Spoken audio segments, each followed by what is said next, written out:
नमस्कार. Thane daily news मध्ये मी रंजना पाटील आपल्या सर्वांचे हार्दिक स्वागत करते. उल्हासनगर शहर वाहतूक उपशाखा विठ्ठलवाडी यांच्यातर्फे आज दिनांक 25 डिसेंबर ख्रिसमस निमित्त श्रीराम चौक व नेताजी चौक येथे जनजागृती करण्यात आली. चला तर पाहूया ठाणे डेली न्यूज. बातमी तुमची, नजर आमची.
आज 25 डिसेंबर निमित्त तुम्ही श्रीराम चौकामध्ये ख्रिसमस निमित्त जनजागृती करत आहे, तर जनतेला काय संदेश देणार? आमचे मार्गदर्शक DCP डॉक्टर शिरसाट साहेब, ट्रॅफिकचे इंचार्ज यांच्या मार्गदर्शनाखाली इथं मेरी ख्रिसमस संदर्भात कार्यक्रम आयोजित केला आहे.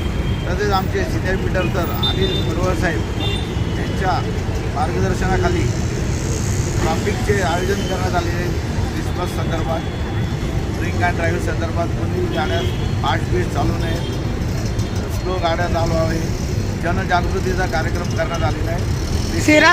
श्रीराम चौकातून आता तुम्ही नेताजी चौकात जाणार आहेत का? हो, बरोबर आहे. आम्ही नेताजी चौकात आता पुढील कार्यक्रम करणार आहे. लोकांचे जनजागृती संदर्भात मार्गदर्शन करणार सर्वांना. मेरी क्रिसमस. विठ्ठल वाहतूक ऑफिसमधून ह्या विठ्ठलवाडीमध्ये जनजागृती करण्यात आली. सर्वांनी ना ट्रॅफिक रूल नियमित पालन करा ट्रॅफिक रूलचं, आणि ड्रिंक अँड ड्राईव्ह नका करू. नेहमी हेल्मेट वेअर करा बाईक, टू व्हीलर करताना, चालवताना. थँक्यू.